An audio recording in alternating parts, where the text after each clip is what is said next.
Sir काय सांगणार, आज महानगरपालिकेसमोर 1 मे पासून तुम्ही उपोषणाला बसले आणि आज दुसरा दिवस आहे. अधिकारी येऊन गेले, काय प्रमुख मागण्या आहे तुमच्या या पत्रामध्ये?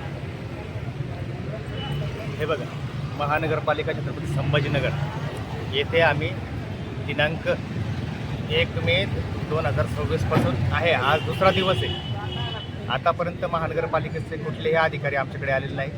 मी पॅन्थर्स रिपब्लिकन युवा जंक्शन सामाजिक संघटनेचा संस्थापकाध्यक्ष राज चौतमल व आंबेडकरी चळवळीचे ज्येष्ठ नेते बाबुराव दादा वाकीकर, आमचे संघटनेचे जिल्हाध्यक्ष राहुल गवळी, शहर जिल्हाध्यक्ष योगेश शिरसाट व युवा जिल्हाध्यक्ष नितीन नरवडे, तसेच आंबेडकरी चळवळीचे सहकारी सुभाष सौंदरमल आदी आंबेडकर चळवळीचे सहकारी माझ्यासोबत या उपोषणात सामील असून आतापर्यंत कुठलाही मनपा कर्मचारी किंवा अधिकारी आमच्याकडे आलेला नाही.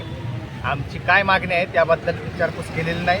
आमची मागणी आहे अपर्णा थेटे विधी सल्लागार यांची जी डिग्री ही बोगस डिग्री आहे असं आमचं म्हणणं आहे. त्यांना ह्या बोगस डिग्रीमुळे त्वरित बडतर्फ करण्यात यावे. त्यांच्यावरची 420चा गुन्हा दाखल करून त्यांच्यावरती फौजदारी गुन्हा दाखल करण्यात यावा अशी आमची मागणी आहे.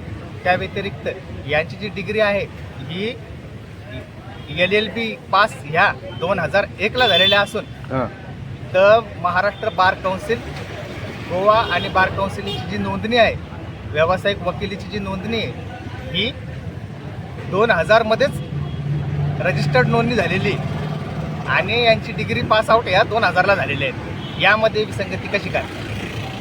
या कागदपत्रांची पडताळणी करण्यात यावी अशी आमची मागणी आहे आणि कागदपत्रांची पडताळणी करून त्यांना त्वरित बडतर्फ करण्यात यावं. तुमच्याकडे काय पुरावे? आमच्याकडे पुरावे आहेत ना, डिग्री आहे त्यांची, डिग्री आहे आणि बार काउन्सिलिंगची नोंदणी रजिस्टर ते पण आहे आमच्याकडे. काय खुलासा झाला त्याच्यामध्ये? त्यामध्ये विसंगती निर्माण झालेली की 2000ला त्या नोंदणी केलेली त्यांनी बार काउन्सिलिंगची आणि त्या पासआउट झालेल्या 2001मध्ये. बरी, आता या आंदोलनाची तुमची भूमिका काय असणार कारवाई नाही झाल्यास? कारण अधिकारी येऊन पाहत नाही, कुठंतरी शंका होत आहे त्याच्यामध्ये. अधिकारी येऊन पाहत नाही याचा अर्थ असा वाटतं की याच्यामध्ये आस्थापना शाखेचे अधिकारी आणि माननीय आयुक्त साहेब यांचे काय जे आसपासचे अधिकारी आहेत हे याच्यामध्ये सामील आहेत असं वाटतं आणि त्याविरोधात आमचं तर आमरण उपोषण चालूच आहे. त्या व्यतिरिक्त जर योग्य वेळ आली तर आम्ही त्वरित आंदोलनात्मक भूमिका घेऊ. आपलं नाव? माझं नाव राज चौतमल. मी चेक करतो अगोदर. हॅलो करा त्याच्यात. हॅलो, आणखीन एकदा बोला. हॅलो.